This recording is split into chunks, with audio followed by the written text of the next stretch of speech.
The laughter came first, sharp, bright, and cruel. It sliced through the ballroom's soft music like glass breaking in a cathedral.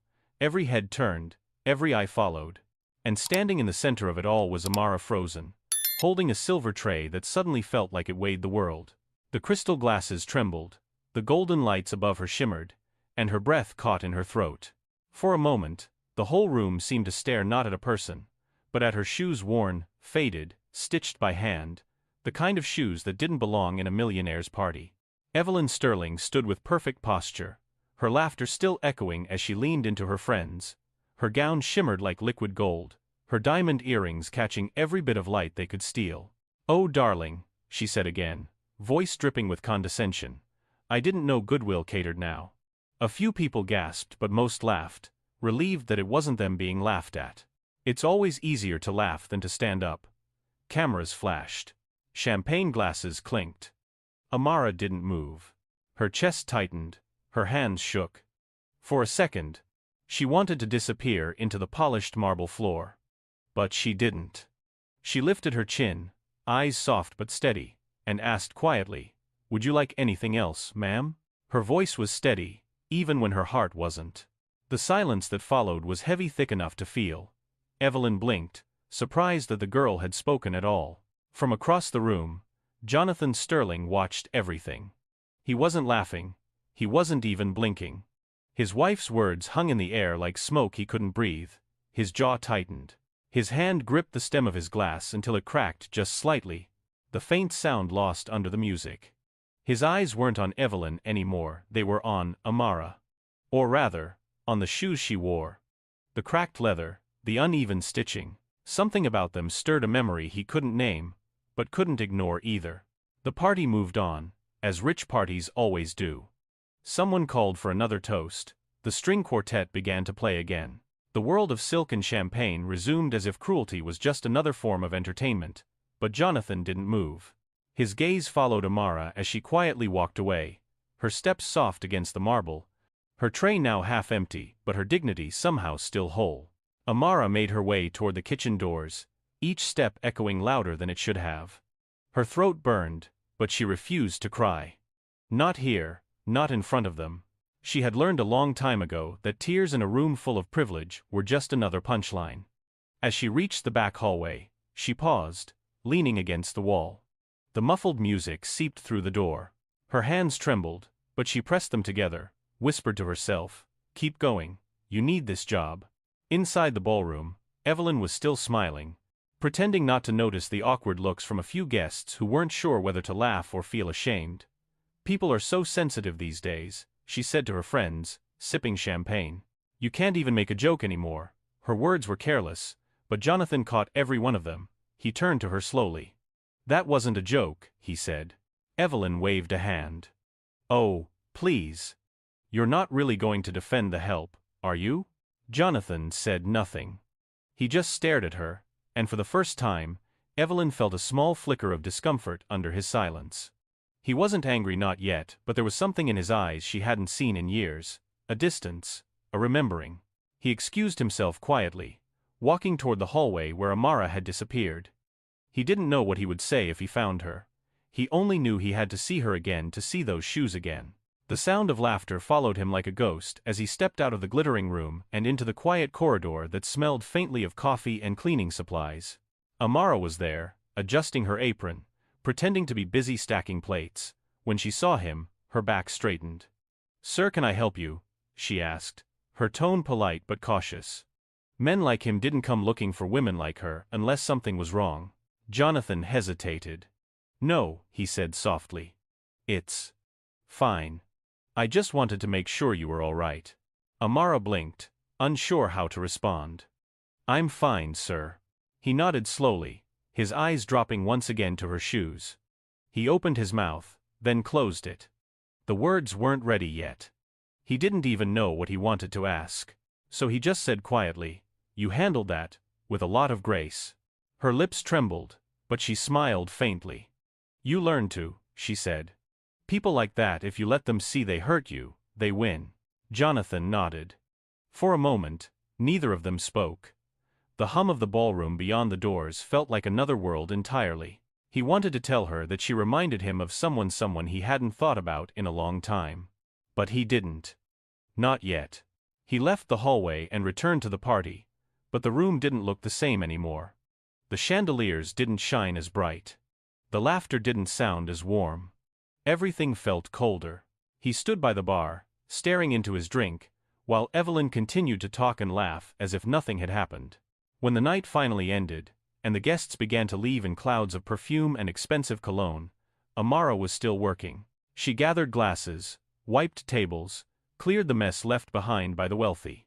She moved quietly, efficiently, like someone used to being invisible, but she didn't see Jonathan watching her one last time before he left. He looked down once more at the faint cracks in her shoes and felt something twist deep in his chest: guilt, memory, and maybe a bit of shame.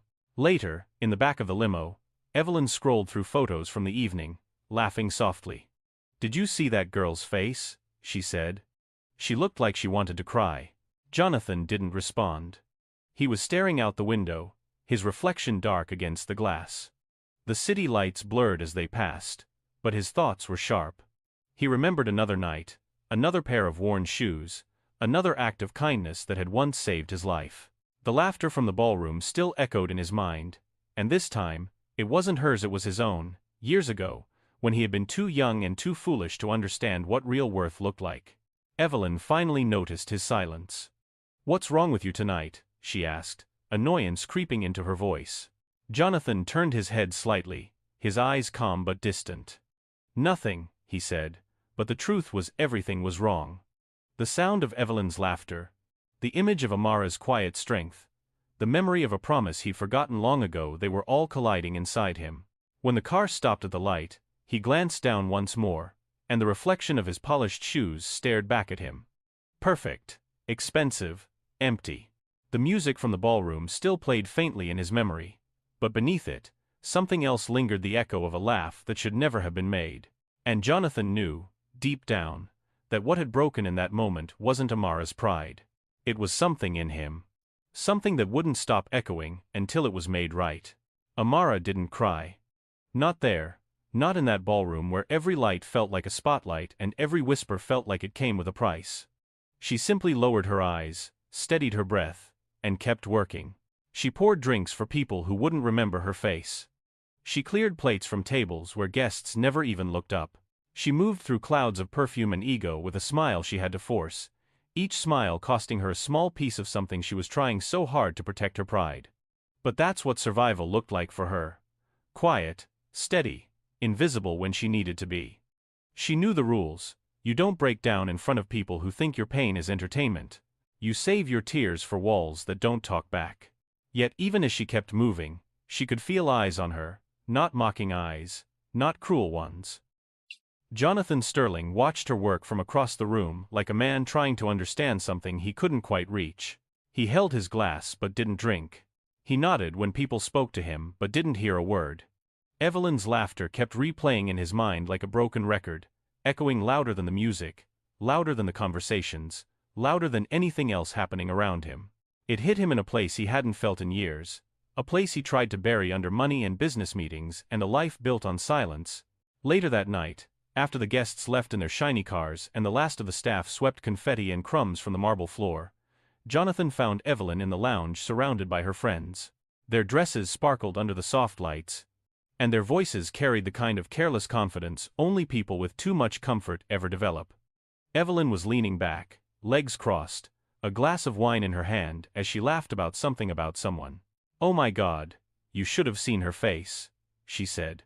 "I swear, it was better than the entertainment. And those shoes, can you believe she walked in wearing those?" Jonathan didn't step into the circle.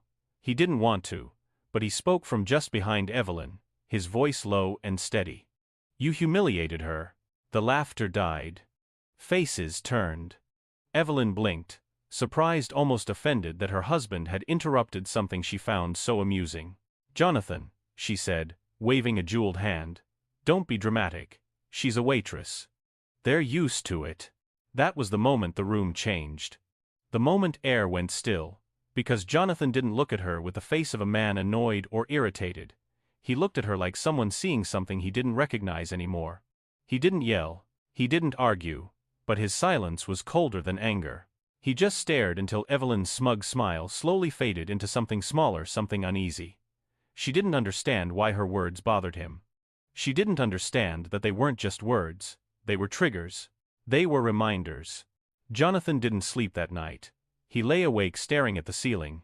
Hearing laughter that didn't belong in that ballroom, he remembered another voice, another girl, another pair of worn shoes that didn't fit in with the world around them. He remembered being a child, scared, lost, unsure, and he remembered who helped him then. By morning, he'd made a decision. One Evelyn didn't expect and wouldn't understand. He left the house early, before the sun had fully risen, and drove across town to a small catering company tucked between an old laundromat and a corner store. The place didn't fit someone of his social class, which made it the first honest place he'd been in a long time. Inside, workers were prepping for the day, tying aprons, chopping vegetables, rolling silverware. They froze when they saw him. Men like Jonathan didn't walk into their world unless something big or bad was happening. The manager approached him with a nervous smile. "Sir, can I help you?" Jonathan nodded. "I'm looking for one of your staff members. Her name is Amara." Whispers spread fast across the room. Amara? The waitress from last night? Why was a millionaire here for her? She almost didn't come out when the manager called her. She hesitated behind the door, gripping the edge of her apron, torn between fear and confusion. Rich men didn't chase down service workers unless something had gone terribly wrong. Maybe she spilled something. Maybe Evelyn complained. Maybe she was about to lose her job. But when she stepped forward, Jonathan didn't criticize her. He didn't lecture her. He simply held out a small envelope with both hands as if it were something fragile. "I wanted you to have this," he said. Amara didn't open it at first. Her fingers touched the edge of the envelope, and she felt something inside thin, stiff, old. She slid it open carefully, and when she pulled out the photograph, the room around her faded. It was sepia-toned, edges worn, the kind of picture that survived time by accident. In it, a little black girl sat on a wooden porch wearing a pair of shoes that looked exactly like the ones on Amara's feet, hand-stitched, cracked at the front. The same pattern, the same style. She blinked, confused. I don't understand. Who is this?" Jonathan took a slow breath, his voice softer than she had ever heard it. "She saved my life." Amara looked up sharply. He nodded. "That girl, she was my neighbor when I was young. Back when my family had nothing. We lived in a trailer that leaked when it rained. Some nights we didn't even have heat." His eyes softened. "She used to bring food to me. Share her gloves. Help me walk home when the nights were too cold. And one winter, she gave me those shoes because mine had holes in the bottom." Amara stared at him, her heart pounding. "She was my best friend," Jonathan whispered. "And I never forgot her. Not once." The room was quiet. No clattering dishes. No chatter. Just the weight of memory settling over them both. Amara held the picture tighter. "That girl, that's my mother." Jonathan didn't breathe for a moment. Something fragile moved across his face. Shock, grief, recognition, and guilt all tangled together. He nodded slowly. "I thought so." Amara blinked fast, trying to stop tears she didn't expect. She had walked into that ballroom wearing shoes her mother made, shoes her mother wore, shoes that carried history and struggle and love. And last night, those shoes were mocked by someone who didn't know any better, someone who didn't know the story woven into every stitch. But Jonathan knew now, and it changed everything. He exhaled shakily, running a hand across his face. "Your mother saved me once," he said. "And I didn't protect her daughter when I should have." The moment hung in the air like an unfinished sentence, a wound opened, a promise waiting, and everything from the ballroom laughter to the cracked leather on Amara's feet suddenly meant something completely different. The morning light spilled through the windows of the cafe where they sat, cutting through the quiet like truth waiting to be spoken. Amara sat across from Jonathan, her hands folded neatly in her lap, her eyes wary but curious. She had almost refused to meet him. After what had happened at that gala, the humiliation still burned beneath her skin, like a wound that hadn't healed but had learned to stop bleeding. Yet when the catering manager handed her a note with his name and the quiet request, "Please, just one conversation," something inside her said yes. Maybe it was curiosity. Maybe it was dignity demanding to be seen. Jonathan looked different in daylight. No tuxedo, no diamond watch, just a gray sweater, his hair slightly unkempt, his eyes heavy, as if he hadn't slept much since that night. He had been sitting there for 20 minutes before she arrived, turning a small brown envelope over and over in his hands. When she finally sat down, the silence between them was thick, fragile. Then he placed the envelope gently on the table and pushed it toward her. "I need to tell you something," he said quietly. His voice carried the weight of something that had been buried too long. Amara hesitated before opening it. Inside was a small, faded photograph, sepia-toned, creased, almost torn at the edges. In it, a young black girl sat on a wooden porch, smiling shyly at the camera. Her hair was tied with ribbons, her dress slightly too big, and on her feet those same shoes. The same hand-stitched, worn leather shoes Amara had been wearing at the gala. Her breath caught. "Who is she?" she asked softly. Jonathan stared at the picture as if he were staring through time. "Her name was Nia," he said. "Your mother." Amara froze. Her mother's name felt sacred, almost too heavy for a stranger to speak aloud. "How? How do you know that?" she whispered. Jonathan took a slow breath. "Because she saved my life." He leaned back, eyes distant, as if replaying a film only he could see. "I was 9 years old. My father had lost everything: our house, our money, our pride. We ended up living in an old trailer on the outskirts of town. It was winter. The kind of winter that bites through your coat and makes you believe the world has forgotten you. I remember walking home one night from the school bus, trying to take a shortcut through the woods. I didn't have proper shoes, just torn sneakers with holes big enough for the snow to crawl in. Halfway home, I couldn't feel my feet anymore. I remember falling, face first, into the snow." His voice wavered. "And then I heard a voice. Soft, but strong. 'You okay, kid?' I looked up, and there she was, your mom. Nia. She couldn't have been more than 12, but she lifted me like I weighed nothing. Took me to her house. Her mother made me soup. She sat by the fire with me until I could feel my toes again." Amara's throat tightened. She could almost picture it, her mother's young hands, the warmth she had always carried like a light that refused to die. Jonathan continued, his voice breaking just slightly. "Before I left, she went into her room and came back with a pair of shoes. 'Those shoes,' she said, 'you can't walk home like that. Take these. They'll keep you warm until you can afford your own.' I tried to refuse, but she just smiled and said, 'They're not much, but they've carried me through worse.'" He paused, staring at the photograph. "Those shoes, they changed everything for me. I wore them every day until they fell apart. Every step I took in life, every success, every deal, I always remembered her. That little girl who had nothing but gave everything." Amara's eyes filled with tears. "Those were my mother's shoes," she said, her voice trembling. "She passed away last year. Cancer." The word hit the air like a quiet thunder. Jonathan closed his eyes, nodding slowly. "I know," he said softly. "I found out when I read the obituary. I went to the funeral, stood at the back, didn't say a word. I tried to find you then, but you'd already moved. I wanted to tell you how much she meant to me." Amara looked down at the photograph, her tears falling silently onto the table. "She never told me about you," she whispered. Jonathan smiled faintly. "I'm not surprised. She wasn't the kind of person to brag about kindness." He leaned forward, his voice quieter now, almost pleading. "And last night, my wife laughed at you. Laughed at your shoes, the same ones her heart once used to save a life. I've been sick thinking about it. I couldn't sleep. Because when I saw those shoes, Amara, I saw her." The cafe fell silent again. Somewhere behind the counter, a coffee machine hissed, and the smell of cinnamon filled the air.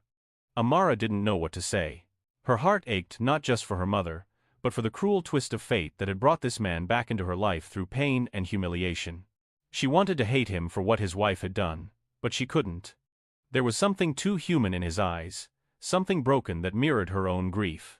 She spoke quietly. "People like your wife, they don't see us. They see what we wear, where we work, how we look. But they don't see the stories behind it. They don't see the love that built what little we have." Jonathan nodded. "You're right," he said. And I think that's why I needed to see you. To remember what I lost when I forgot where I came from." His voice faltered, heavy with guilt. "I built a life surrounded by money, luxury, and lies. But that night, when she laughed at you, it reminded me of the boy who once had nothing and the girl who showed him what real wealth looked like." Amara wiped her eyes, trying to steady her breath. "My mom used to say, kindness doesn't make you weak, it makes you human." Jonathan's lips curved into a sad smile. "She was right," he said, "and I forgot that for a long time." For a while, they just sat there, two worlds that never should have met again, bound together by a pair of shoes and a memory of warmth. The sound of rain began to tap gently against the window, soft and rhythmic. Jonathan finally stood, sliding the photograph across the table toward her. "Keep it," he said. "It belongs to you." Amara looked up at him. "Why are you telling me all this?" He hesitated before answering. "Because I owe her. And because I owe you an apology, not just for my wife, but for my silence." His eyes softened. "The next gala is next week. I'll be there. But I won't let what happened repeat itself, not again." Amara watched him leave, the bell above the door chiming softly as he stepped into the rain. She looked down at the photo again, tracing her mother's face with trembling fingers. For the first time since her death, she didn't feel alone. There was pain, yes, but beneath it, a small flicker of something else. Hope. Outside, Jonathan walked through the rain without an umbrella, each step echoing the promise he had made silently to himself. The shoes might have been gone, but the lesson had returned. What you mock in pride today might be the very thing that once saved your soul. And somewhere between guilt and redemption, both Amara and Jonathan carried the same truth in their hearts, that kindness, no matter how small, never really dies. It just waits to be remembered. The chandeliers glittered like before, their golden light spilling across the marble floors, but something was different now. The same ballroom that once felt alive with laughter and arrogance now carried a heavy chill, the kind that silence brings before a storm. Guests arrived in sequined gowns and polished shoes, smiles fixed in place, unaware of the reckoning waiting beneath the glow of crystal light. The band played softly, but even the music felt hesitant, like it could sense the weight of what was about to unfold. Jonathan Sterling stood near the podium, his tuxedo crisp, his face calm but unreadable. The man who once smiled through business deals and dinner speeches now looked like someone who had seen the truth and couldn't unsee it. In his hand, he held something small, almost ordinary, a pair of shoes, old but carefully mended, the leather now clean and polished. People whispered as he walked toward the stage. Cameras turned, the crowd expecting another toast to wealth and charity. But there was no champagne in his hand tonight, no script to flatter the powerful. He placed the shoes gently on the podium, and the soft sound of leather against wood silenced even the whispers. He looked out over the faces, the same faces that had laughed at Amara just days ago, and for a long moment, he said nothing. The tension was thick enough to hear hearts beating. Then his voice broke the silence, low but steady. "These shoes," he began, "belong to the woman who saved my life when I had nothing." A murmur rippled through the crowd. Jonathan continued, his voice trembling only once. "Her name was Nia. She was a little black girl from a small town, and when I was 9 years old, she found me freezing in the snow and carried me home. Her mother fed me. She sat beside me until I could feel my feet again, and before I left, she gave me these shoes." He paused, eyes glancing down at them. "She said they'd keep me warm until I could afford my own." The crowd fell utterly silent. No one moved. Not even the waitstaff. It was as if the walls themselves were listening. Jonathan lifted his gaze again, locking eyes with the guests who now looked uneasy in their designer outfits and diamond necklaces. "Those shoes carried me through the worst of my childhood. They were the first act of kindness I'd ever known after losing everything. And I never forgot that girl or what she gave me." His eyes softened. "Her name was Nia, and tonight, her daughter is in this room." A sharp breath cut through the air. All heads turned. Amara stood near the far wall, holding a silver tray like she always did, her uniform neat, her posture straight. But this time, she wasn't invisible. Every eye found her. Every whisper turned into stunned silence. Evelyn's face drained of color. Her hand tightened around her glass until it trembled. Jonathan continued, his words measured but heavy. "That night, when my wife mocked her, she didn't just mock a waitress. She mocked the daughter of the woman who saved my life. She mocked the very shoes that gave me the chance to stand here today. His voice cracked slightly, but he didn't stop. I've made a fortune since then. I've walked in boardrooms, flown on private jets, lived in mansions, but none of it, means more than what I learned that night in the snow. He turned toward Amara, his eyes glistening under the lights. Kindness doesn't wear designer labels. Dignity isn't bought, it's lived. There was a pause so long it felt eternal. Somewhere in the back, a fork clinked against a glass, but no one dared move. The weight of truth had fallen heavy across every heart in the room. Evelyn stared down at her reflection in her wine, her perfect posture collapsing under the truth. Her painted lips trembled. For the first time in her life, she had nothing to say. Then, slowly, almost hesitantly, someone began to clap. The sound echoed, lonely at first. Then another joined in. And another. Within seconds, the room erupted in applause, not the polite kind that fills galas and charity dinners, but something deeper, roar. People stood, their hands coming together like an act of confession. It was applause for the truth, for the courage to say it aloud. Amara stood frozen, unsure what to do, her eyes wide and glassy. She wasn't used to being seen. Not like this. She didn't cry, she couldn't. The sound of that applause washed over her, and for a moment, she felt her mother's presence like a whisper at her shoulder. Jonathan nodded to her gently, an unspoken apology passing between them, one not made of words but of sincerity. When the clapping faded, Jonathan took a deep breath. His voice was quieter now, but every word carried weight. You never know whose hands once carried you. You never know whose kindness built the ground you stand on. So before you laugh at someone's struggle, ask yourself what story you're really laughing at. He looked down at the shoes one last time and added, because one day, you might find out they once carried you through your own. No one dared to speak. No one dared to move. Evelyn stood still, her eyes glassy, shame crawling over her perfect face like a shadow. She reached for Jonathan's arm, but he stepped away, his silence louder than any words she could offer. He didn't need to embarrass her, the truth had already done that. Without a word, she set her drink down, turned, and walked out of the ballroom, her heels clicking against the marble in sharp, uneven beats. The crowd parted as she passed, not out of respect but out of discomfort. Jonathan stayed on stage for a moment longer, staring out at the faces before him.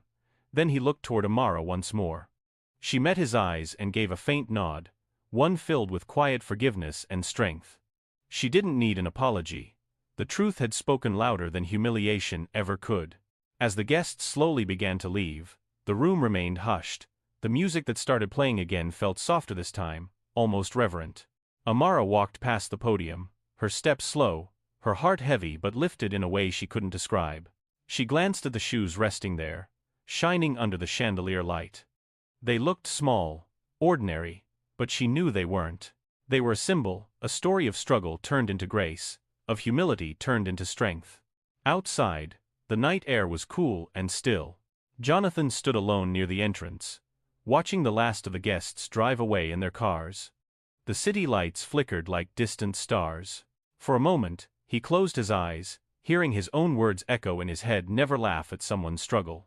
He knew he'd never forget them again. And somewhere deep inside, as Amara walked home under the same night sky her mother once looked up at, she smiled through her tears, because dignity, she realized, doesn't need to be announced. It's lived in silence, in grace, in the quiet power of standing tall when others try to make you small. That night, the ballroom returned to silence, but it would never be the same again. The laughter that once filled it had been replaced by something far more lasting: the truth.